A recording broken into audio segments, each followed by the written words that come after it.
And I'd like to welcome everybody back once again to the Buffalo History Channel for another episode. Thanks so much for your continued support. We're going 4 years strong, and your support is always appreciated. Tonight's guest is a young lady that I met back in the summer of 2021. Many of you Buffalonians will know her. She was very out. She's one of the young activists of the city of Buffalo. No longer living in the city of Buffalo. She's now living in the city of Atlanta. But she was definitely on the scene as one of the new young activists. I think they were also called the Young Progressives, I believe. I met her in 2021 at the Juneteenth Freedom Fest when they were trying to bring the Juneteenth back. This was during the time of COVID-19 and everything was shut down, including the Buffalo Juneteenth Festival. And they had made an effort to bring it back to Jefferson Avenue. And we're going to talk about that. But she also, she was a young activist on the scene. She was a part of the 2020 uprisings in the wake of the George Floyd and George Floyd killing and Breonna Taylor killings, and we're gonna talk about that and many other things that took place. Buffalo was a pretty hot place in the early 2020s, and from 2021 to about 2022, a lot of events that went on during that time. We're going to cover a lot of ground here. We're going to reminisce on that, and we're just going to. But we're going to talk about a lot of things. We're going to talk about a whole lot, but I want to get to her. I'd like to welcome Dominique Calhoun to the Buffalo History Channel. Dominique, welcome. Thank you. Thank you so much for having me. Thank you so much, Doug. I really appreciate the opportunity and to come to your platform to come just speak a bit about my time there in Buffalo. Absolutely. We talked on the phone and talked offline to set up the interview. And you've got a pretty significant family history. You come from pretty good stock yourself. So talk to us about your background and your family. So my family, I would say that, they're pillars within the city of Buffalo. The Calhoun and Baker family, they are entrepreneurs.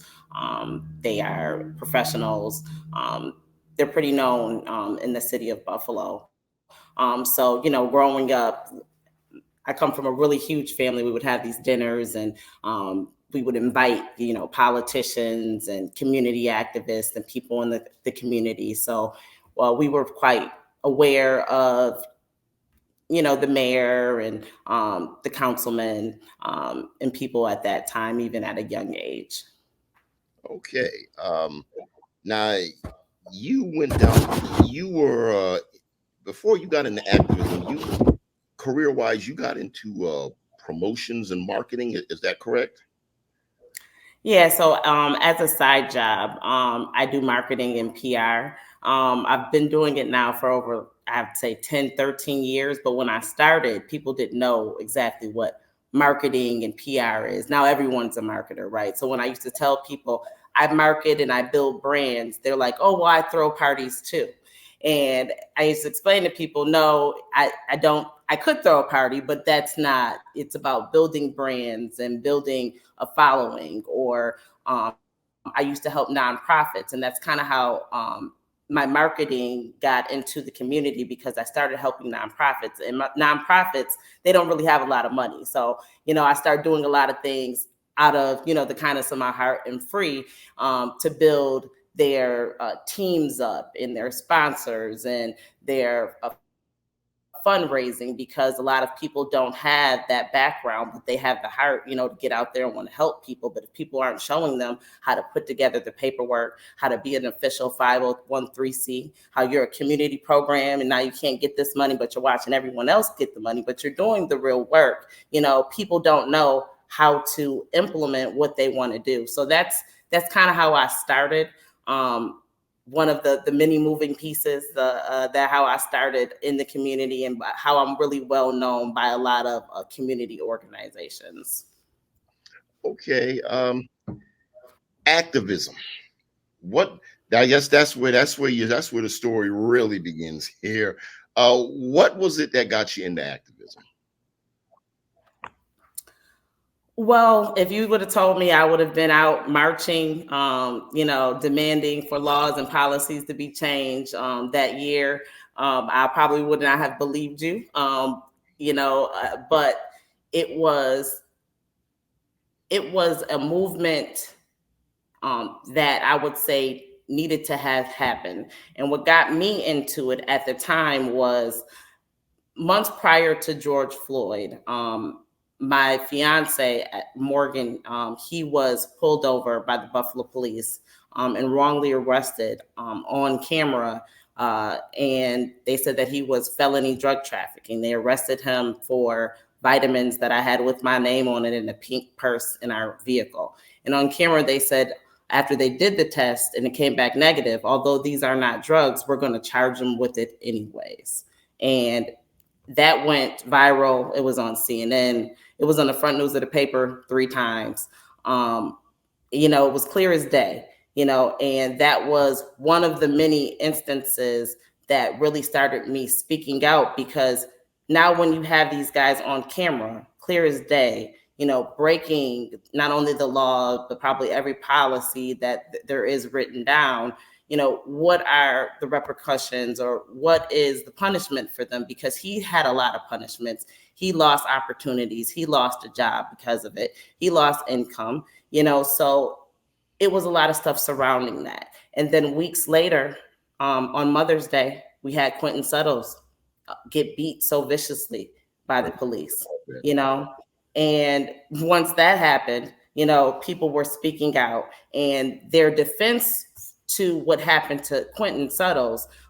If everyone's seen the video, it was absolutely just vicious. But people were saying, if you were doing the right thing, or if a person, is living a law abiding life, then they should not have any run ins like that with the police. So I kept hearing that, which made me want to then speak out about an instance that had happened to me that I had repressed. From 2019, I was myself assaulted and dragged out of my home unjustly by the Buffalo police, 8 months pregnant. And at the time, I didn't know that there were resources like, the police advisory board or places that I can go to get my story across. I trusted my attorney, which now I know, you have to follow up on them, and that was something that had followed me throughout those many years of being in Buffalo, of being dragged out of my home unjustly, dragged down a flight of stairs in the snow, barefoot, pregnant in the snow. And I tell people all the time, I had never been arrested. I had 3 degrees. I was a community activist at the time in the community, helping the nonprofits. I did nothing wrong, but because I was Black in the inner city, they chose to come into my house and treat me like a piece of trash. And it doesn't matter if I had all the accolades or not. No one should be treated like that. But I use myself as an example because if it can happen to me, then it can happen to anyone. It doesn't matter who your family is, how much money you think you have, what your title is.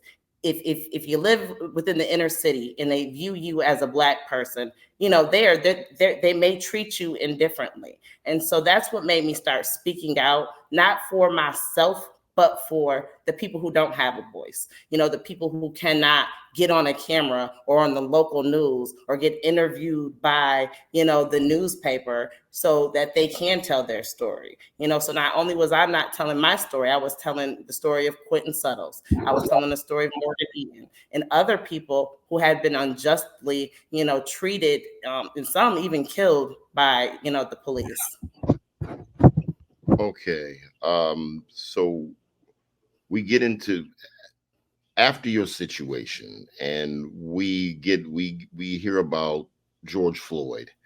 Let's go to the 2020 riots. So that was around the end of should have been around the end of May of 2020. And I can recall personally that I actually that was during COVID and after that during the time of the shutdown.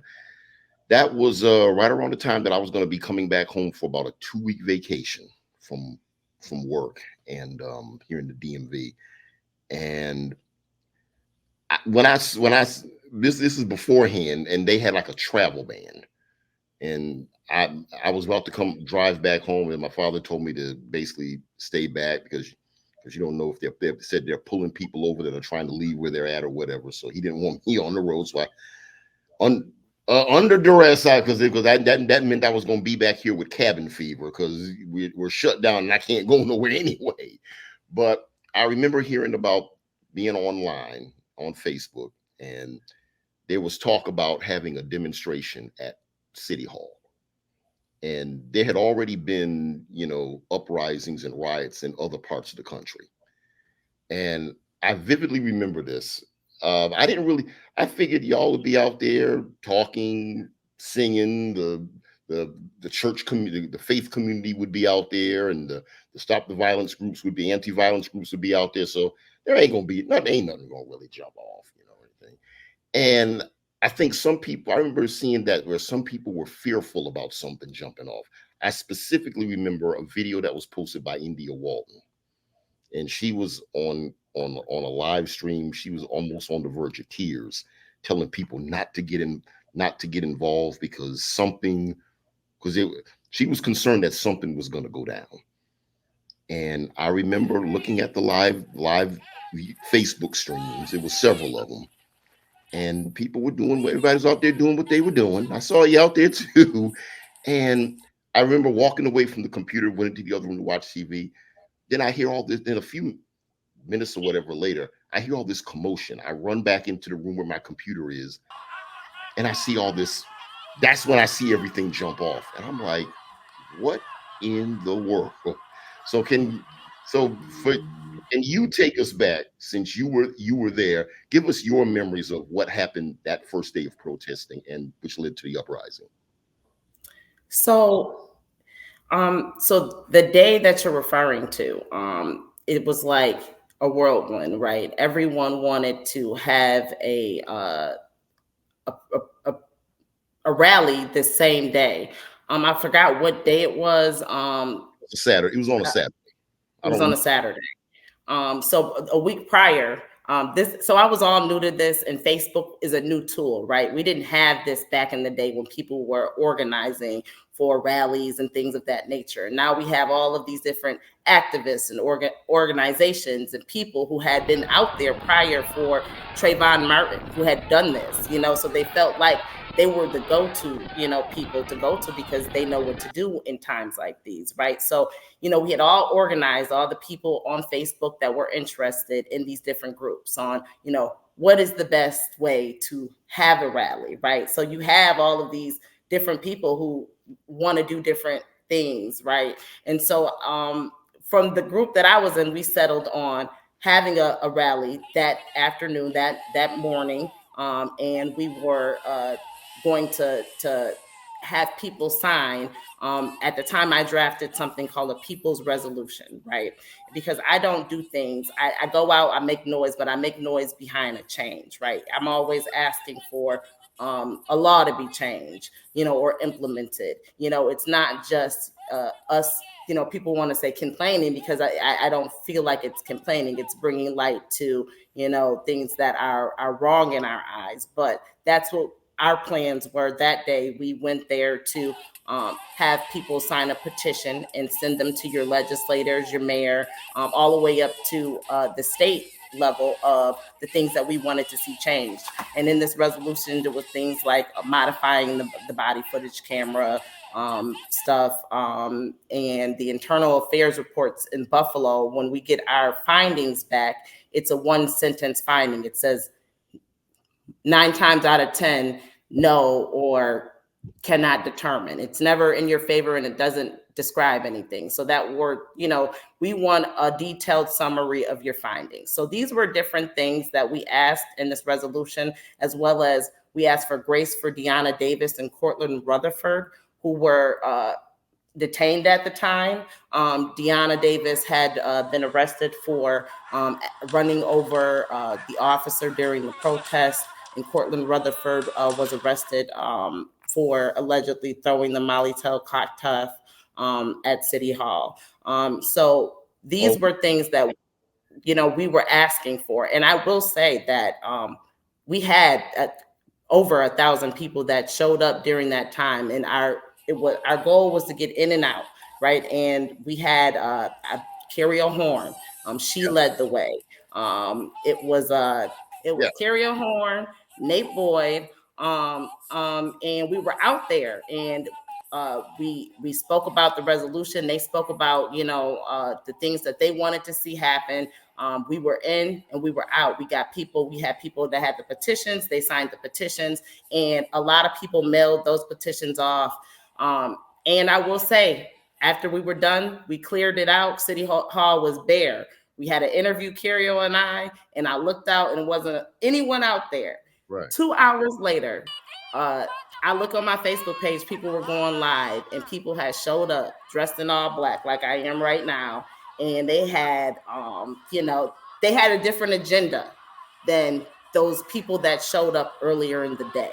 It was a whole group of different people, It was and I will say that hindsight is 2020, right? Because before that day, someone had put out a notice to the community. Do not go to any rally and don't sign anything tomorrow, which was the day of the rallies. And I thought it was a personal attack against myself. Like, they're putting it out so that people won't come to the rally and people won't have a positive thing, to go to and sign and want to see things change. But this was my first time experiencing stuff like this. I did not know that people with different agendas would show up and start fires. They were purposely causing havoc so mhm. that it could appear that that was our motive or our agenda to begin with. So all of the hard work that the people had came and the positive things that were done earlier in the day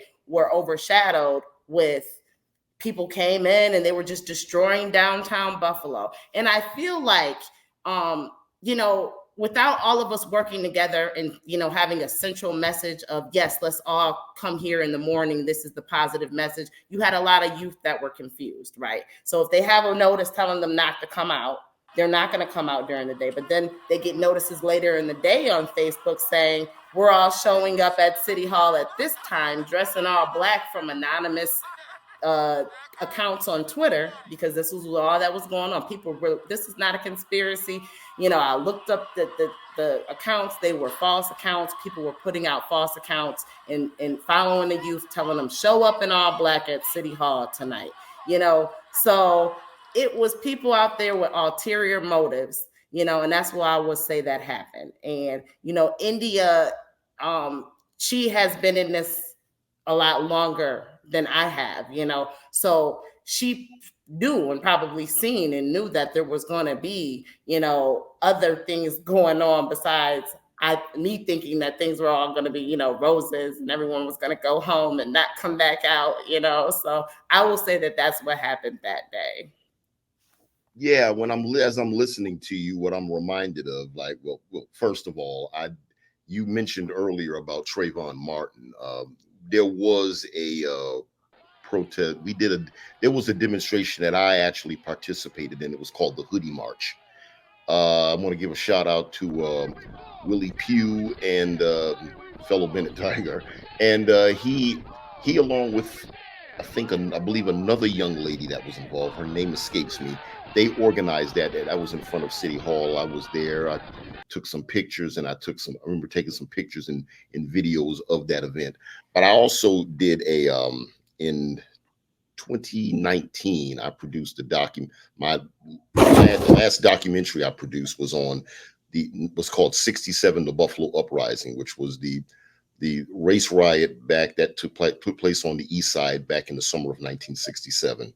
And that actually came on the heels of a police brutality incident where they were people, you've probably heard the famous stories about that's how Jefferson got tore up and hadn't really recovered in many, many years. And it was a whole documentary I did a documentary on that.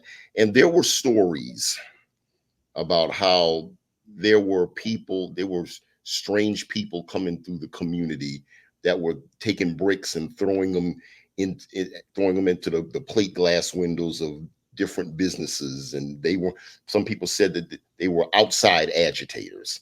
So when I hear what you talk about, I remember the day after that, on on Sunday, I'll get up in the morning and I'm seeing all these pictures posted of a lot of all these damaged buildings on Elmwood Avenue, and I'm like, wait a minute, there ain't no way, ain't nobody in hell, nobody from our community did that.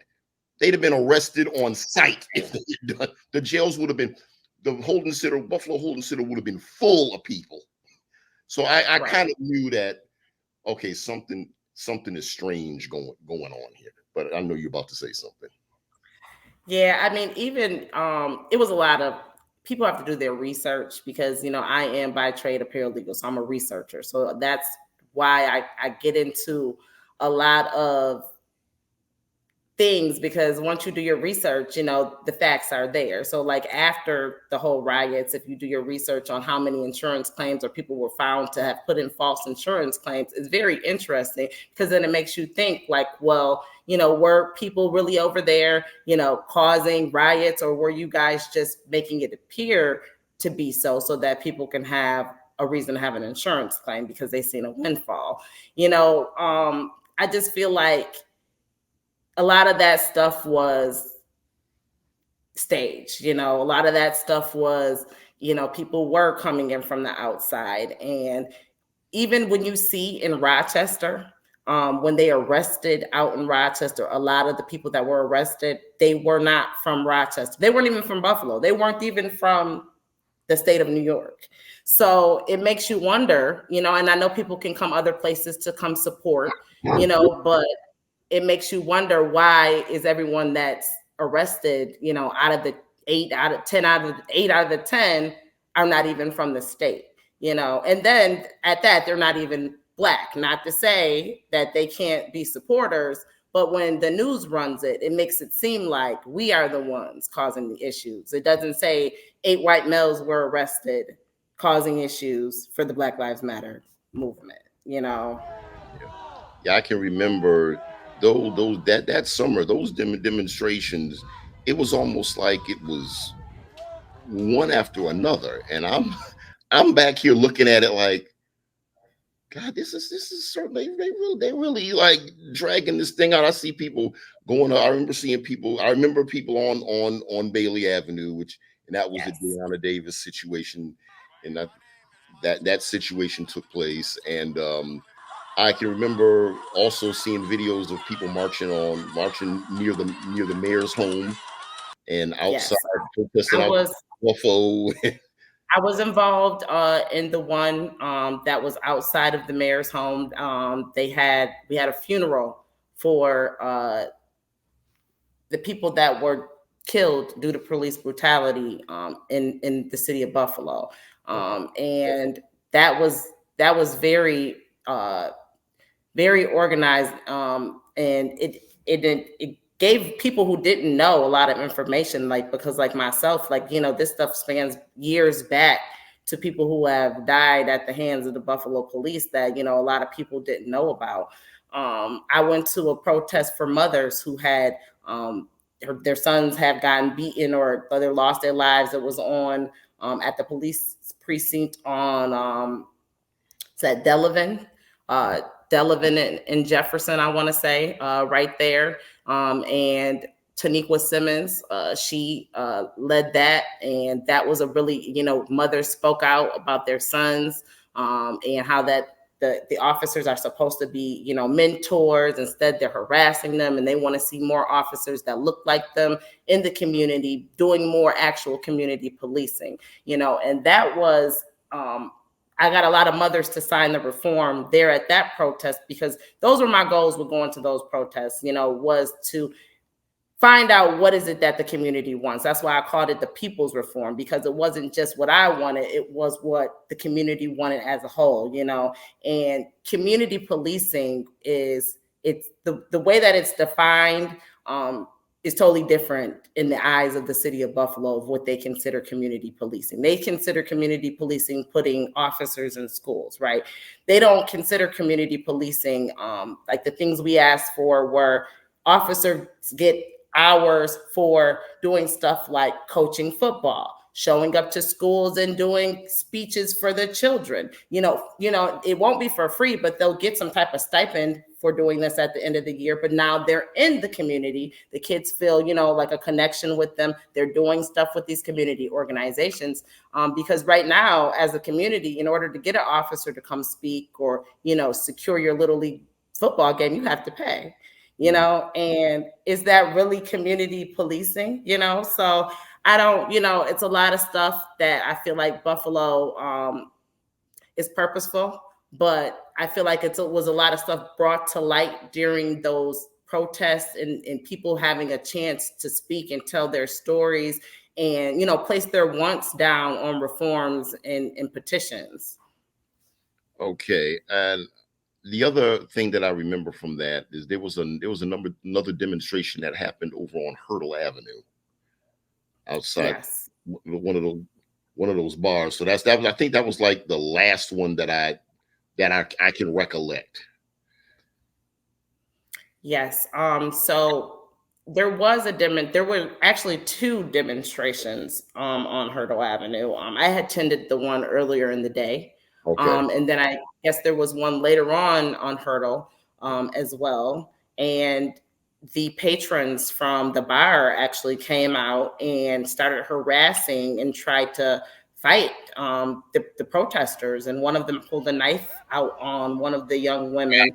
who, you know, and it's crazy because the young woman that he pulled the knife out on, I got to know a lot of people out there in these protests, right? And people don't realize, people when they drive by, they screamed out, "Get a job," right?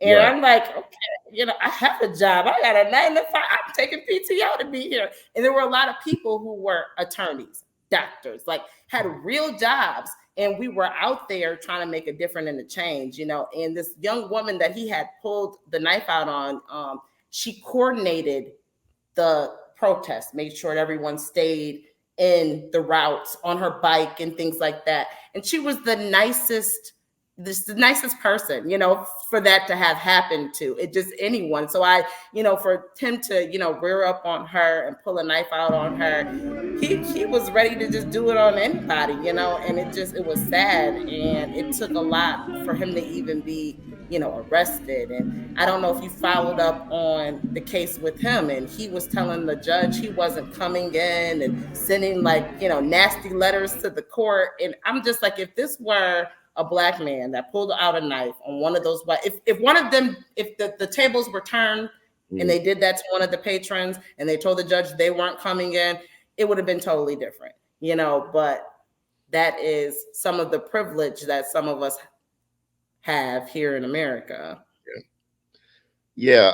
Out of that, Carriel Horn certainly seemed to emerge as one of the, I guess we could say one of the heroines of that movement.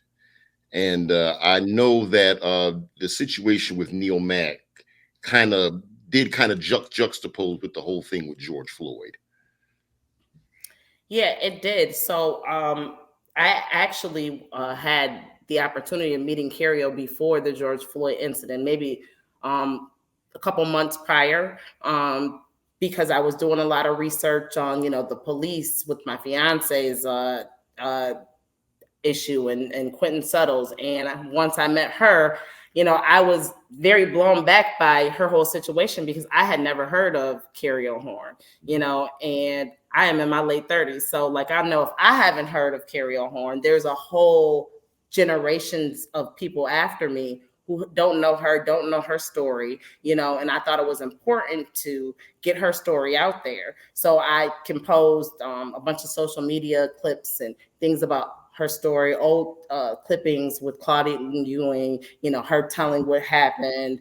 And I'm actually a friend of Neil Mack's daughter. So she was able to tell me, how her dad was doing, current things. So it was it was very refreshing to bring it to a modern light, and educate the generations after me of who Curiel is, because she's a mentor. She's a trailblazer. She doesn't back down, and that's why the things happened to her like they did, because she was, one of the first independent, Black women that spoke out, here in Buffalo, and like I say that when you speak out here in Buffalo, blackballing it's a thing, right? For especially for you know Black women, anyone, but Black women, because we have kind of a double standard. Not only do they expect us to act a certain way as a Black person, but then a certain way as a woman. And they really would like us, to be quiet and be in the kitchen. They don't want us to really say much, because we live.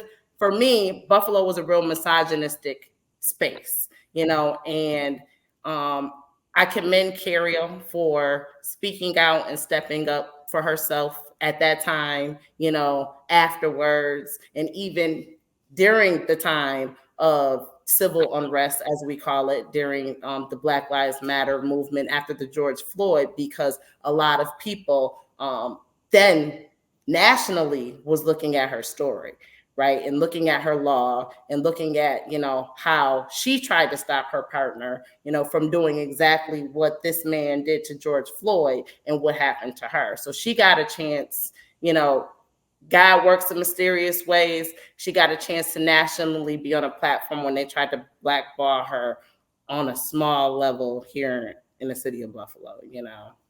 Yeah, it's she definitely did. It definitely cast. Bud was one of the first of many events to cast Buffalo into a national and even at times an international spotlight. It had Buffalo trending for, gotta say it, a great many of the wrong reasons. Between that, I remember the older gentleman that was standing outside the city hall that got pushed down to the ground and started bleeding, and then uh, Yes. And and they had I was able to meet ice. him as well. Yeah, I met him too. And yes, and I mean, if you met him, he's just such a great personality, and you when they say he was trying to ask the officer a question, I know that he was trying to ask the officer a question, and for that officer to manhandle him in such a way that he fell down and started bleeding, it's awful. But it just shows to you the aggression that they had at the time with, not only because he was an older white male, but not only us as Black people, but the movement in general, just people who were out there supporting it. Because, the way that the media made it, it was more us versus them as officers than it was right versus wrong, which it should have been. Yeah. I mean, you had people, celebrities from Ice Cube to the Breakfast Club. Every everybody had something to say about Buffalo during that point in time. And looking at it, if I can, living out here in the DMV, working at my job, I had people constantly coming up to me saying, "Doug, what is going on in Buffalo, New York?" Yeah, I remember this CNN had a clip where the protest response team, the officers had quit, and it was all over CNN. It was like for a whole hour, like Buffalo, New York, breaking news: the protest response team, everyone's quit. They don't have anyone to respond to protests anymore. So it was just like really a big national thing. So as we go into 2021, a few of you out of that movement ran for political office. Yourself, I know Miles Carter ran for sheriff, Erie County Sheriff. India, of course, Walton, of course, ran for mayor, and you ran for the county legislature. I believe that was. Am I correct? Yes, Okay, yes. okay. Can you talk about to us about what that experience was, going from active transitioning? Many people transit throughout history, for the record, have transitioned from activism to running for political office, because activism is political in its own right. So can you talk to our audience about that? Well, so my personal transition was so I was out there when I was an advocate asking for particular laws and policies to be changed. And people hear the word lobbyist, right? And then they wonder, what is a lobbyist, right? But that's a person who goes to these politicians and they ask them, hey, can you change these laws or policies? And these are the reasons why I think that you should. So I had been lobbying for different laws and policies to be changed or implemented for the city of Buffalo while I was advocating this the entire time. And I just felt like in the city of Buffalo, they hold a lot more standards to people with titles. It doesn't matter how many degrees you have, how much education, but they just hold these titles to a higher standard as they would to someone who's just presenting the information to them. So I just felt like I was getting the needle moving as an activist. But the very next year, after we were out there in the streets, asking them for a change, I seen an opportunity to kind of try to make them change it. So I ran a grassroots campaign, and I call that because like my goal was never really to win, right? My goal was to put pressure on them so that they could change or want to implement some of the things that I was asking for, right? So I didn't really raise any money. Like, I had families and friends and supporters who donated for me to make signs and do other things. If I would have known then, if when I what I know now, I probably would have raised money so that the day of the election I could have had volunteers at the 42 voting locations. But I did an amazing job without a team, with me and my little 3 people that I had, and I got my name on the ballot, which some people can't do with an entire team. So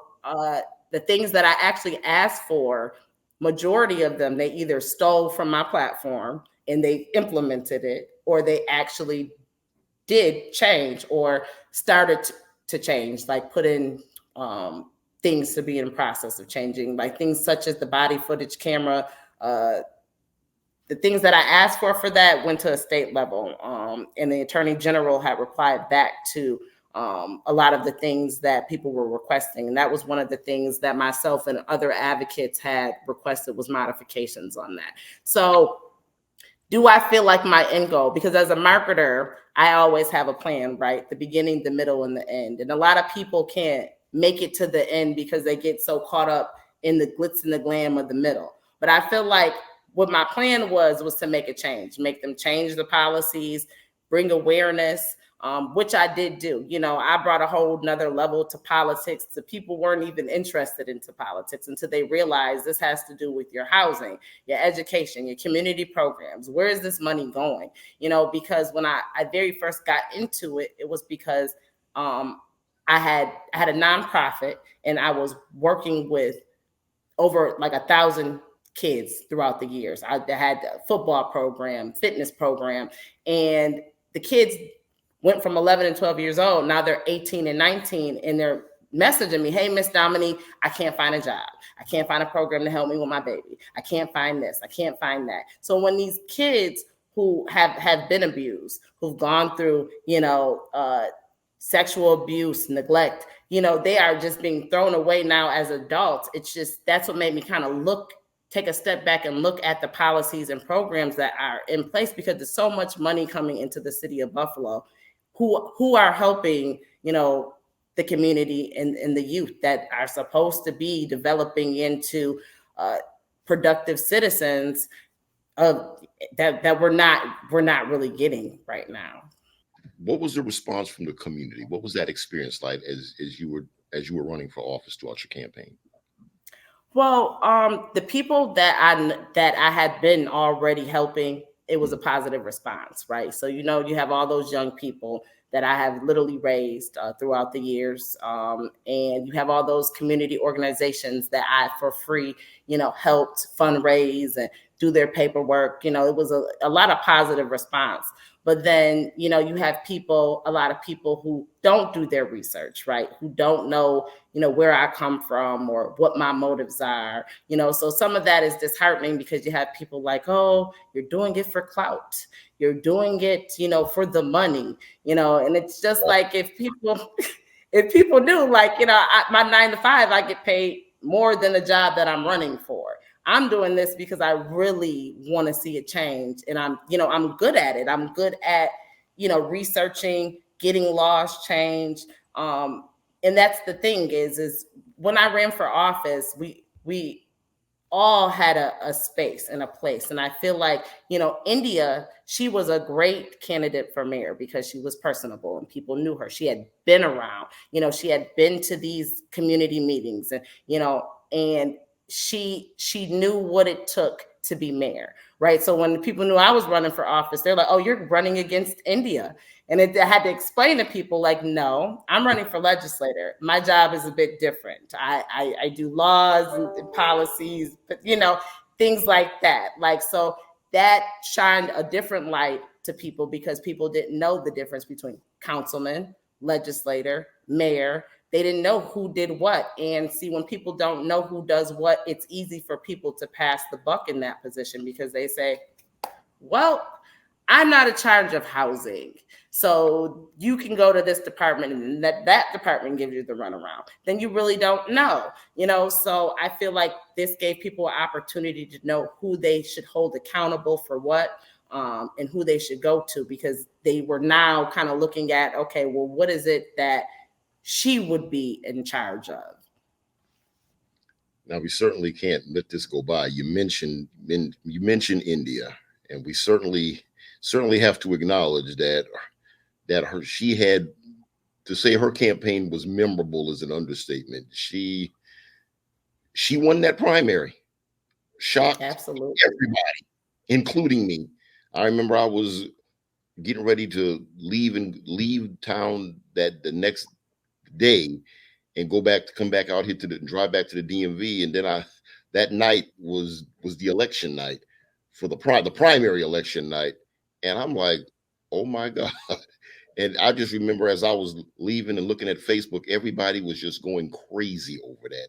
And you were there at her campaign headquarters. I saw you I was. you was there.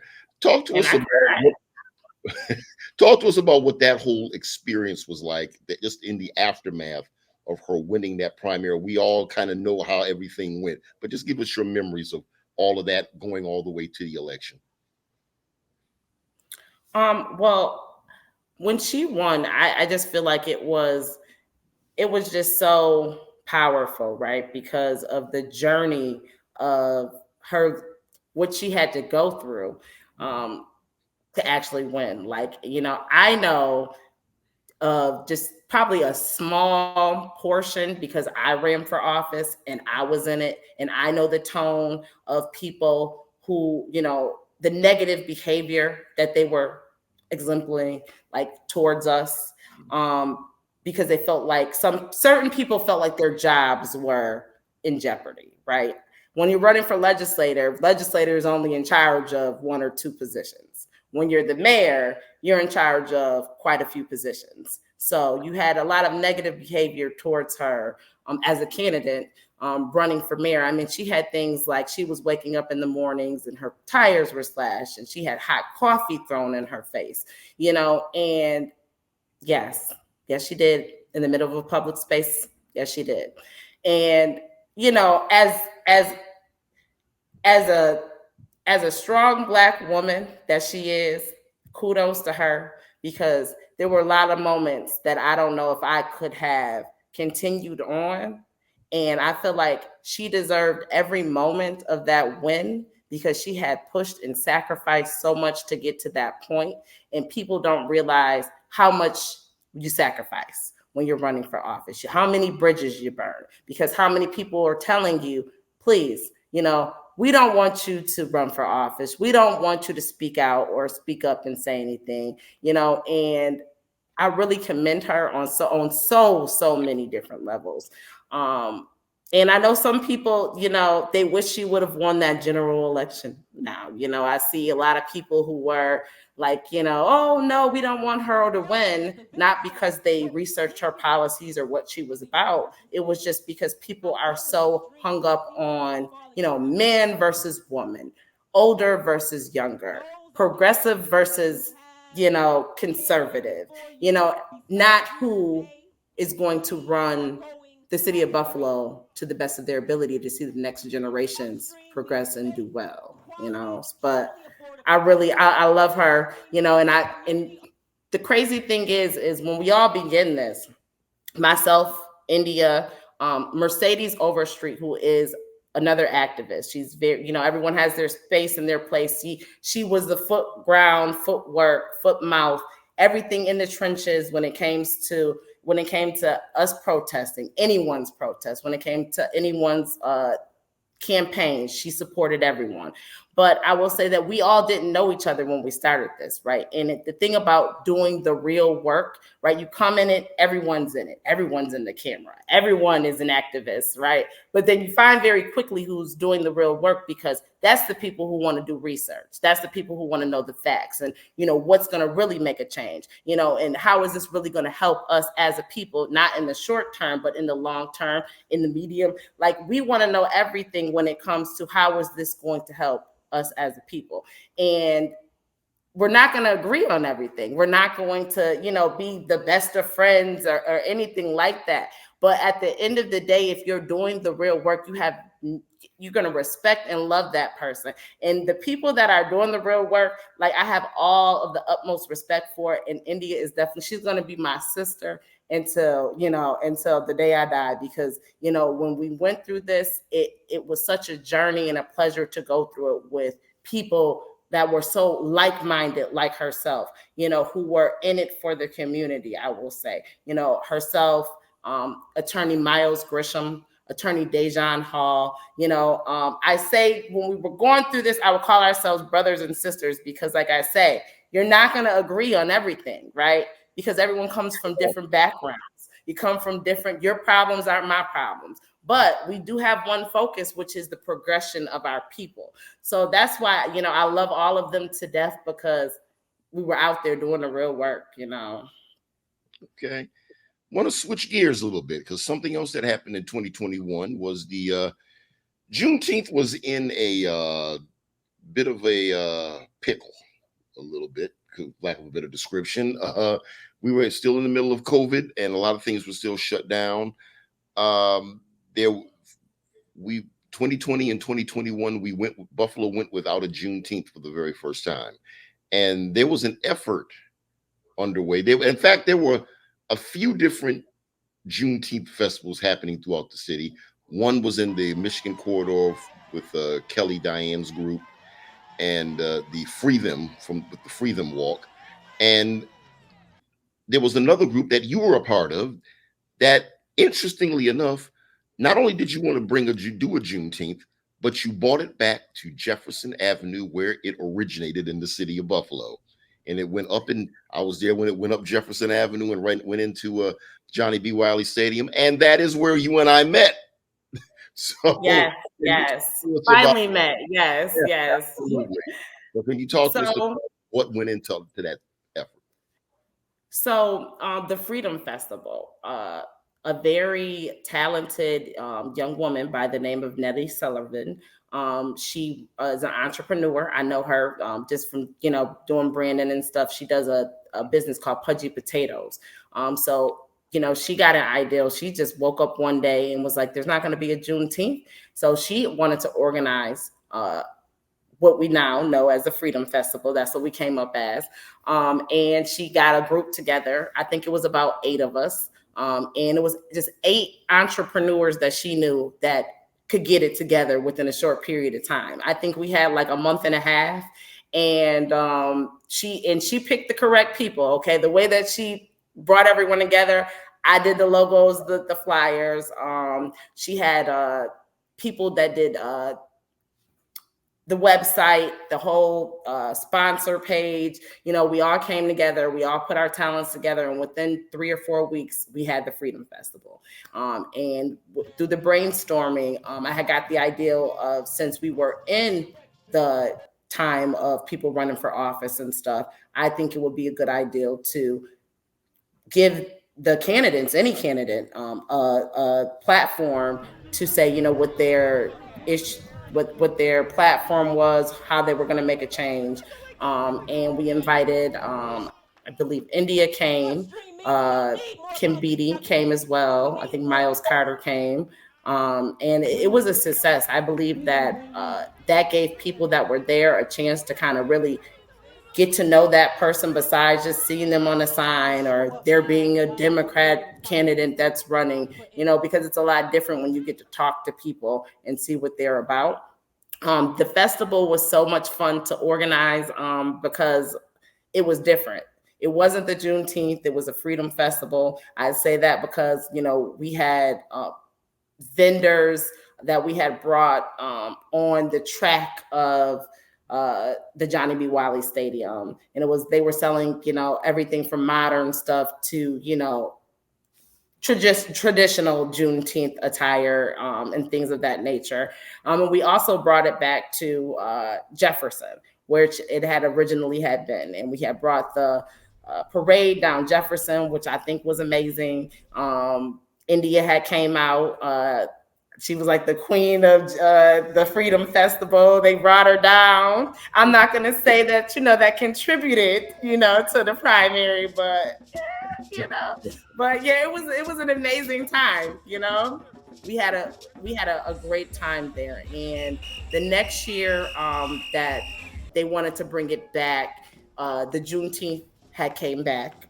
We did try to collab with the Juneteenth, kind of, bring something together. But I think that the organizer just decided to, go on with the traditional Juneteenth. And if we were ever needed again to pop back up, then she wouldn't mind organizing something. But I had an amazing time working with everyone on that platform. Okay. Before I move into 2022, a couple of things I want to touch on. You mentioned a few of the things that you were involved in. You were involved in the police advisory board.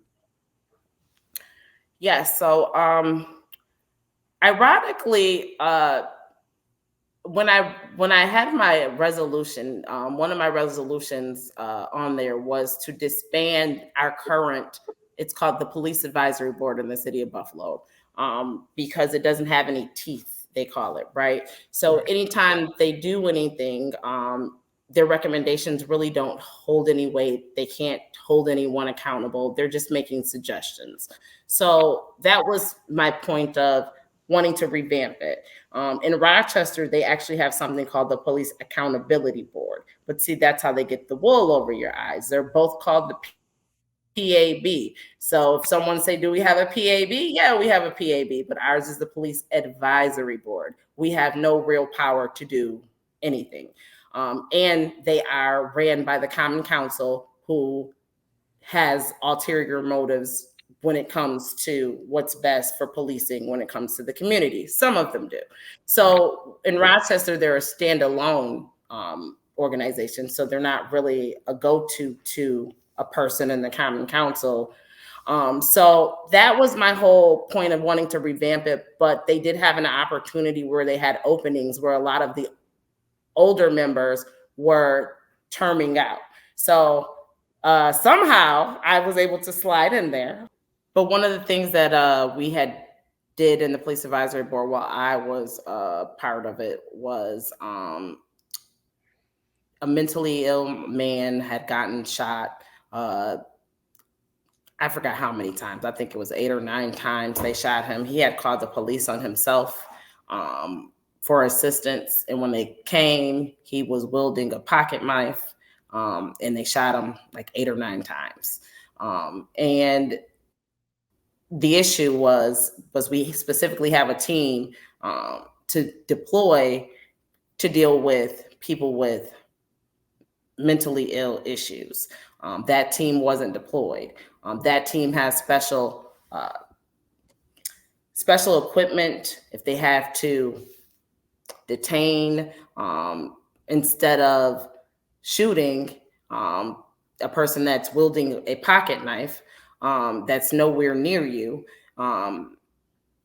And it was just a sad situation because he had been there the week prior and they knew, that he was mentally ill. And then this week he calls them and that was the end result. So, and they wind up arresting him. And so those were one of the things that we had advocated for about revamping that team.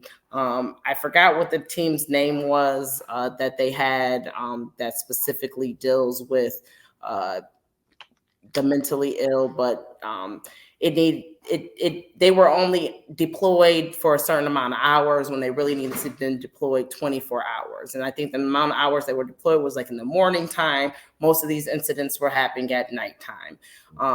It was like 15 people on the team, where really every officer should be trained and equipped if they have to run into this situation. They don't have to react in a way where they have to shoot someone 8 times because they have a pocket knife.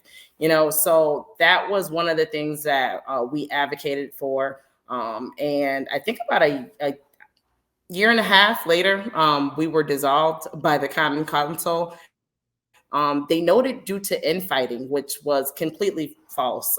They had plans on dissolving it because they did not like all of the great work that the board was doing prior to me getting on, but continuing to do.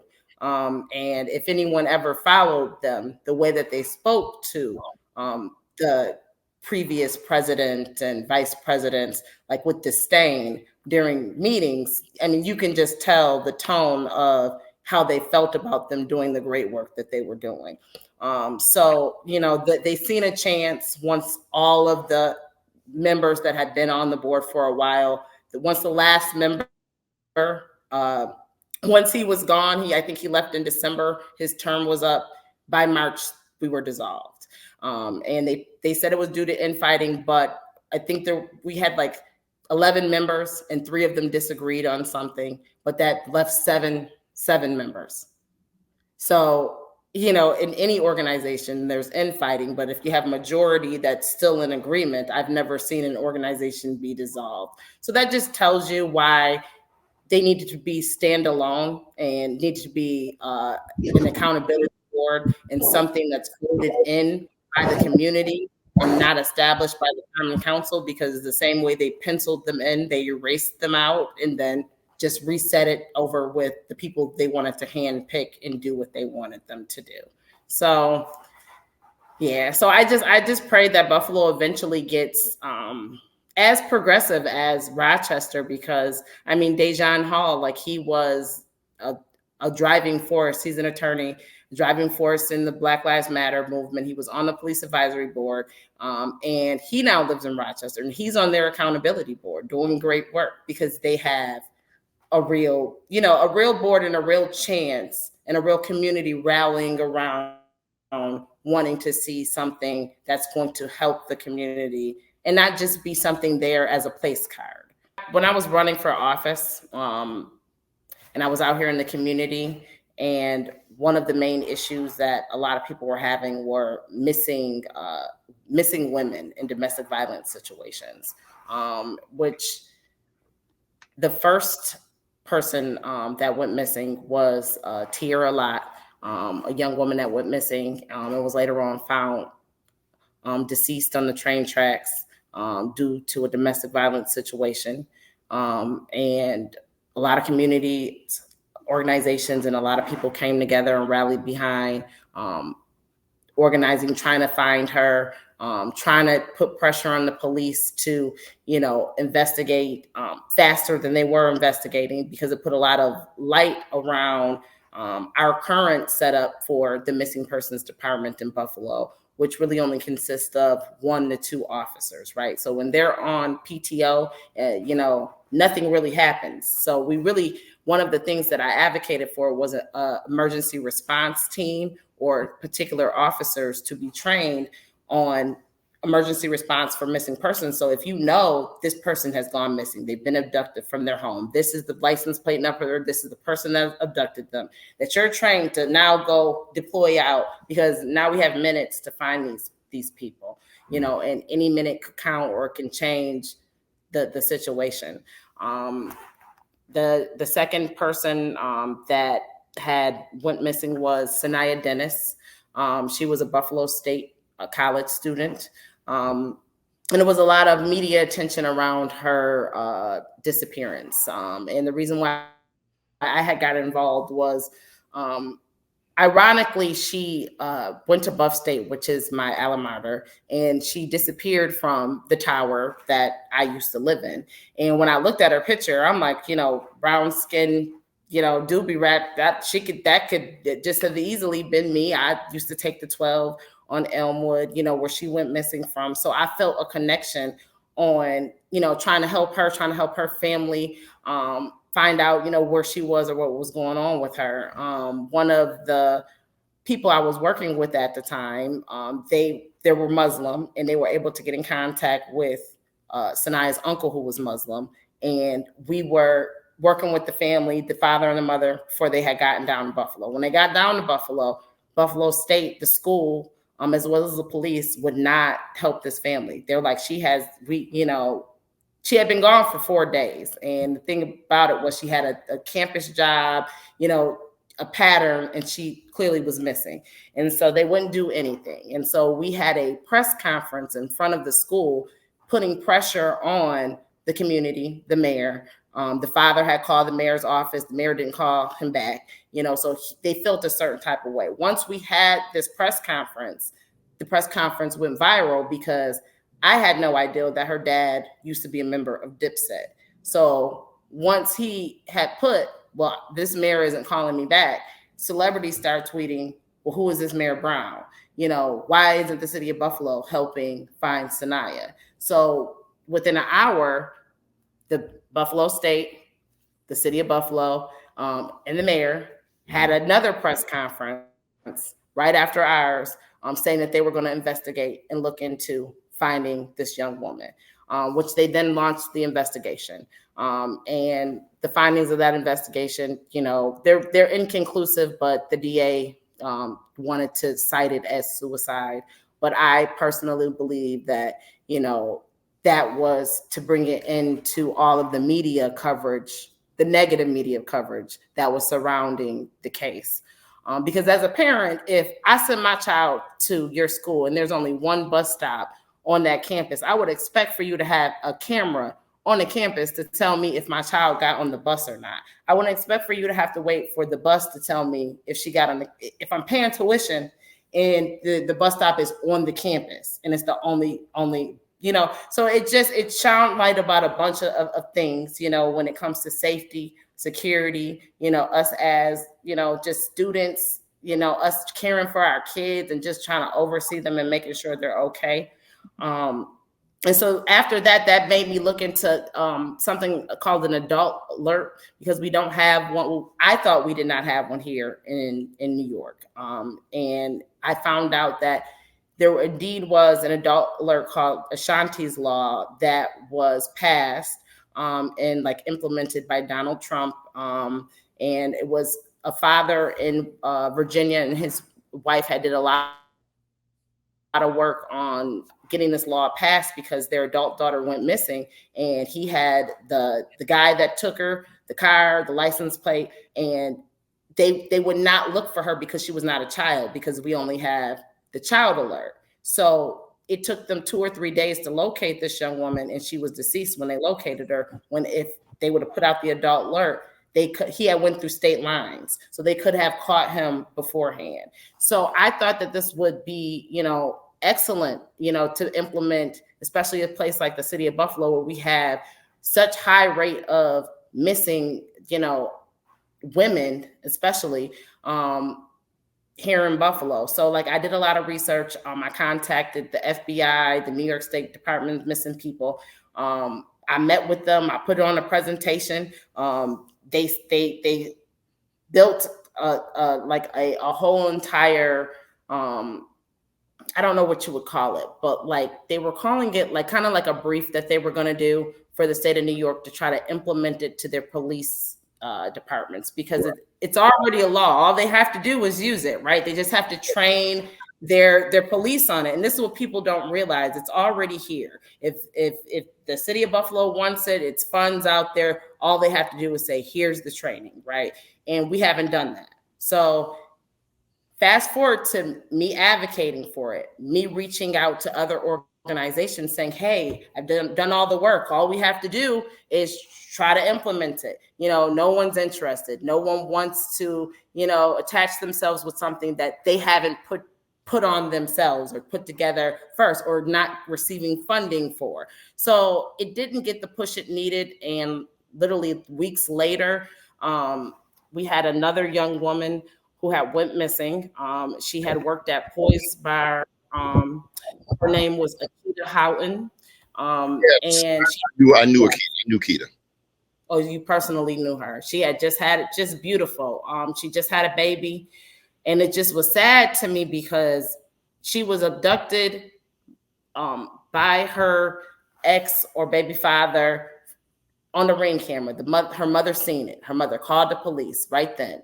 And the thing about missing persons is you call the police at 2 a.m, somebody's missing, or someone's just been abducted. No one's acting right then. We have no emergency response team. No one's being deployed to go find this guy, in a green whatever car that they're describing. That's the point of the adult alert. So if the adult alert was able to be implemented, which I believe it should have, could have changed the course of what have happened, because they had the make of the car, what kind of car he was in, the license plate. They had everything they needed to try to track this guy down. And if alert was done, he was able to make it back to, I think, Tonawanda, then go to Cleveland. He was able to move around a lot before the next day. So I just really feel like if, as people, we came together more in Buffalo, like we can prevent or try to prevent, a lot of these tragedies that we have, because the tools are there. We really just have to use them, and really just have to put, a lot of noise around these laws and policies and why we need them, because they're not going to do it for us. They're not going to put in a law or do the extra work, in order to save us. We have to save ourselves. Getting to 2022, of course, we certainly know what 2022 was all about. We'll get right to it. May 14th, 2022. We all know what happened on that day. Terrible tragedy in the city of Buffalo. We all remember where we were at that particular point in time. You were nearby the Tops Market when everything happened. Can you give us your recollections? So I live on Laurel, which is the street leading up to Tops. So I literally live probably about 7 houses from the actual grocery store. I was coming from, my daughters had a dance introduction with bass, which, shout out to Ayana. She runs a community organization for dance, and a lot of the children that she has in her organization lives in the Jefferson area. So they all were affected by this incident. So like, it was a big blow to her organization and the children in it. She had to bring in counselors and things like that. But we were on our way from her open house, which was on Main, which was like blocks away from the incident where it occurred. And we were coming through the parking lot because I told my kids that I was going to get them ice cream after we left. And the next parking lot over is Family Dollar, the Sneaker Town.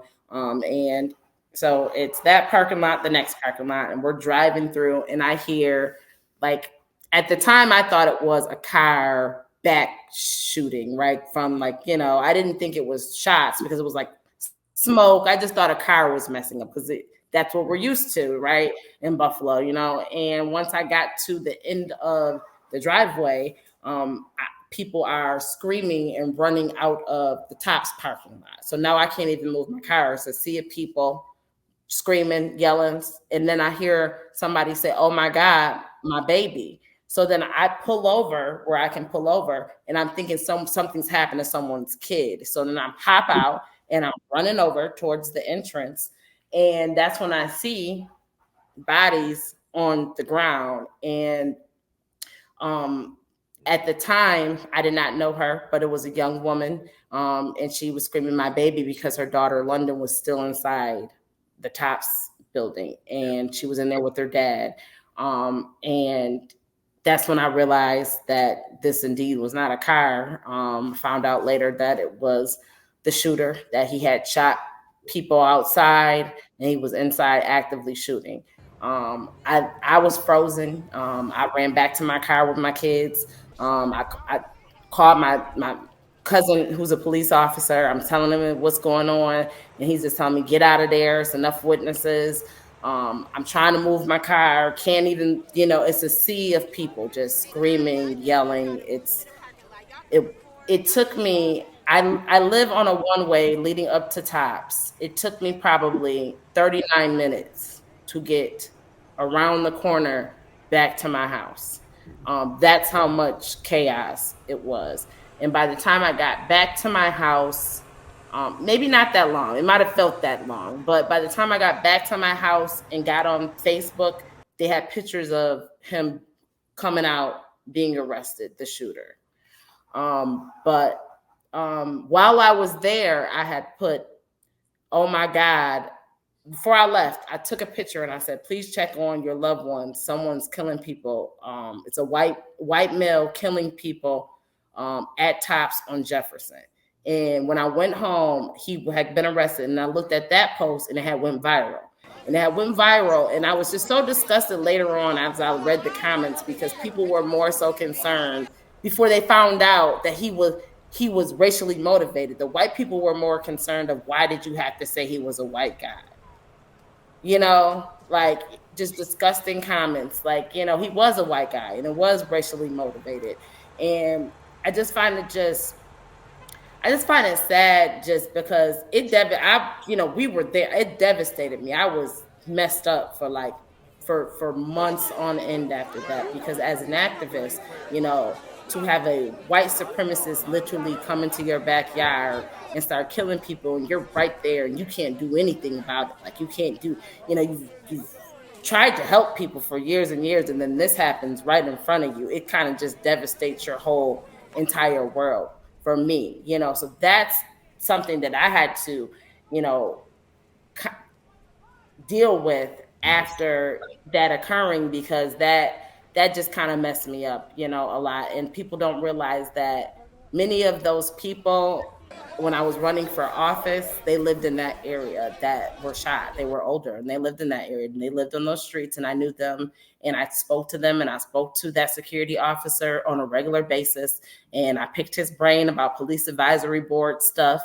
And I knew 5 of those people that were killed, and it just devastated me. Like, it devastated me, but it devastated me even more to watch, to just be in trauma and watch how we as a people responded to trauma, right? Right. And I did, the whole passing out canned goods and food, like we were like some kind of like animal. Like, I'm grateful and thankful, but I just feel like it could have been a better organization and process of thoughts of where we could do and what we can do with this money and this time and these efforts, because the things that were given to us weren't, we didn't come up with that. We didn't come up with, you guys stand out here and pass out expired canned goods to us as a response to being shot up in a grocery store. We didn't come up with just wipe off the blood off the ground and reopen the same exact doors. It wasn't a good response, and it was a divided one. I say, like anything else in Buffalo, like, if we come together as a people, it could have been a better response for us. I feel like we could have taken the money that was donated and, built numerous grocery stores, on not only on the east side of Buffalo, but, other places, like, so it's just, I don't know, it's just devastating. That's all I have to say. It really is, because when you look at the response in Texas, right, on the things that they did for them, community, and you look at it as, us as a people, it just is, it's different. It's different. And I feel like that, you can only blame that on what we ask for as a people, what we come together and ask for as a people. And I will say it was people out there, doing great work, trying to organize, having um, meetings at the library. The Black Club president in that area, her name escapes me, but she was bringing everyone together, and she kind of was trying to see, like, okay, money was donated from, to all of these organizations. This is the list. Can we see what these organizations are going to provide to the community? And they gave me the task of calling around and trying to see what these organizations were going to provide. And doing that in trauma, because now I am a person who may need services that you may provide, right? But I'm now working as a representative of these people. But then to call these organizations and them to tell me it's none of my business where or what they're doing with this money, that donation was to them, and like it's their personal business, right? Like this, it wasn't donated to them for a response to a trauma. That just kind of puts you in perspective of the nonprofits in Buffalo and where their thoughts and their hearts are, some of them, right? It's not to help the community. It's not the longevity of the community, because if someone's calling asking you, hey, you just got a donation for the May 14th incident, what do you plan on doing for either the victims or the people involved? And you're telling someone to mind their business. And this is not only was one organization, this was multiple. They felt like they were going to keep and they did keep the money. Many people kept the money. Some people skipped town.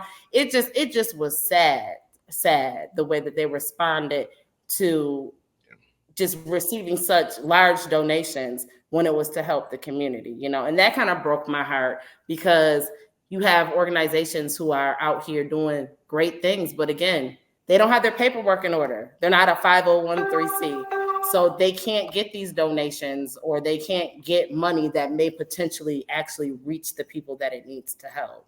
Right. Moving forward, I can remember just being. I came back to Buffalo from vacation, right on the heels of the actual day of May 14th. So I can remember walking up and down Jefferson and seeing the people out there, seeing the news media, the national news media out there, and just all the canned goods, the talk of food deserts, and every I remember it all. But going towards the end, things didn't stop there in 2022. By the end of 2022, we were hit with a killer blizzard, and Yes. that which pretty much, I believe you said it pretty much led up to your departure from Buffalo. Okay, so in May we had the terrorist attack, and by December, months later, we had a natural disaster, right? And I tell people all the time in Buffalo, I've been through stuff in Buffalo that people don't go through in a lifetime, right? I've been through multiple, a natural disaster, a terrorist attack, dragged by the police.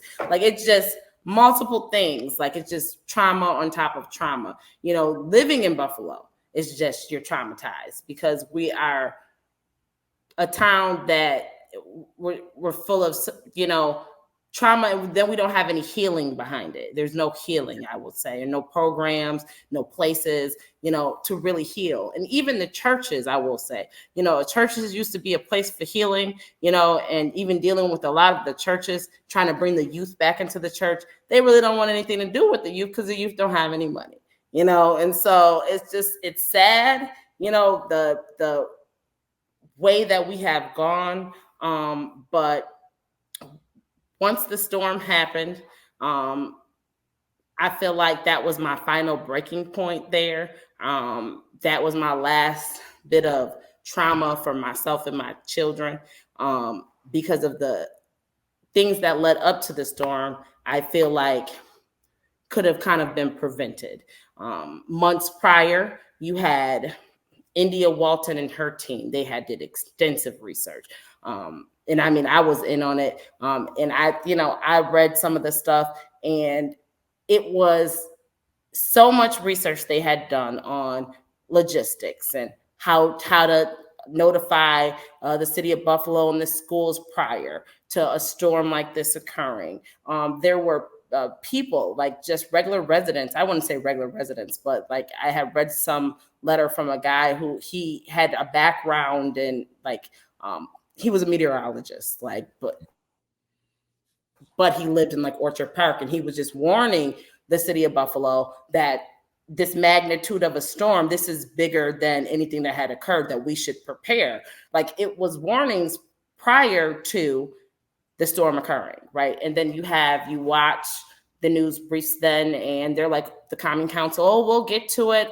We'll have a meeting then, them dragging it out, putting off the suggestions that India and her team has because it's India. And that's the one thing I don't like in Buffalo is they rather burn than use suggestions that are actually going to work, implement policies and laws that are actually going to save and help people, if it's coming from people that they don't like or care for, which I just find to be just, not at the benefit of the community, because who likes or who cares if you like or care for somebody? Will this law, policy, that I implement help the community as a whole? That's what you should be looking at.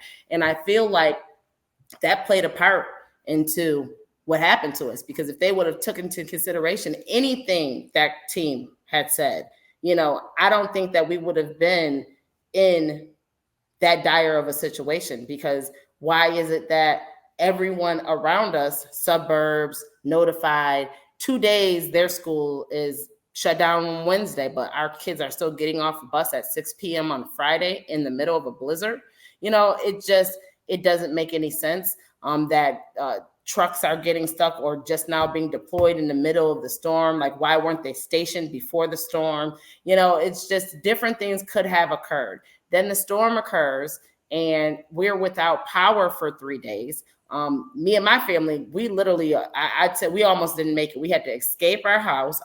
Our windows burst.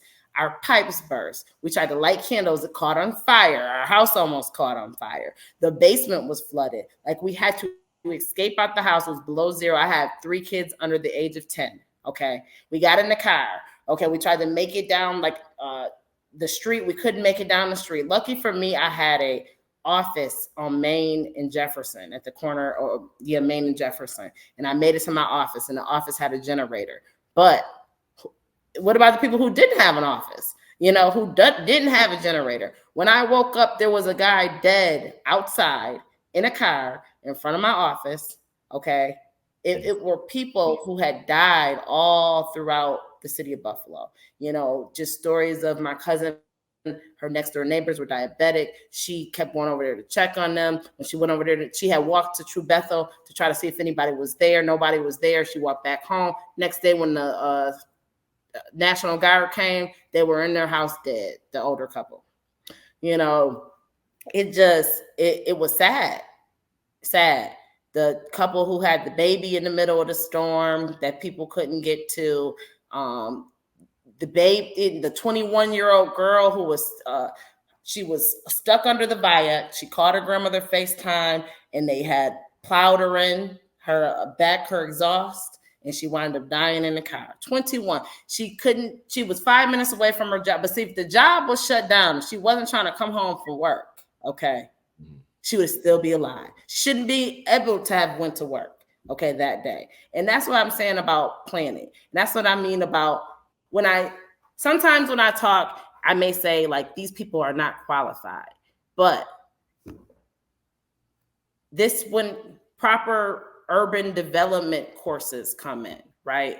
So that you can know how to properly run a community. When you're hiring your friends who've never had a proper urban development course, right, in college level, right, not a certificate, then things like this occur, and it's at expenses of people's lives, right? So then that's when I said to myself that I have to get my kids out of here. I'm not going to subject my kids to poor planning of people who who don't want to see this community serve. Because that's that at this point, I just feel like now you're just trying to kill us.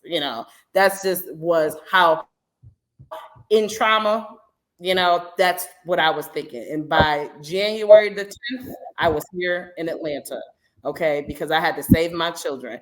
And I love Buffalo. Like I love Buffalo. I love Buffalo, and it has all the tools.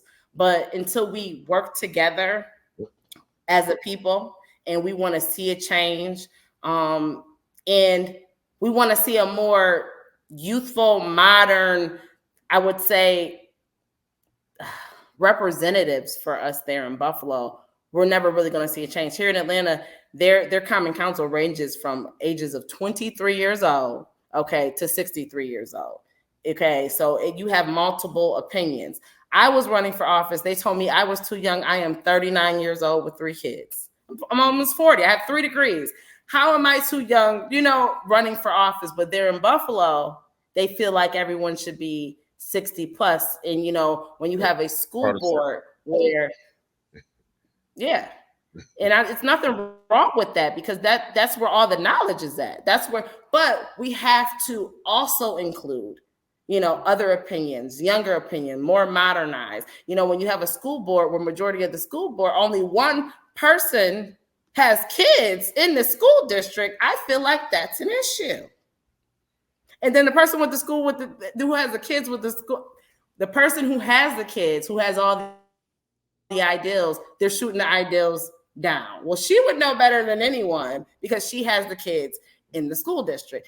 So we just have to come up on the times and want better, because we have the tools to have better. And I would have loved to stay in Buffalo, but I I just feel like until we get it together, we're just going to continue go down the same rabbit hole. And it's funny because when I very first started the activist stuff, my dad told me, you're not doing anything new under the sun that someone else hasn't done. And I'm like, oh, they haven't done it like this. I'm researching this way. I'm doing it like I got marketing, I got Facebook. They didn't have anything that I had. Right now, I may be right in my approach, but he was right in that I did make a stride, but in the bigger scheme of things, it's like a stride of this much, right? Compared to how much we have to go, right?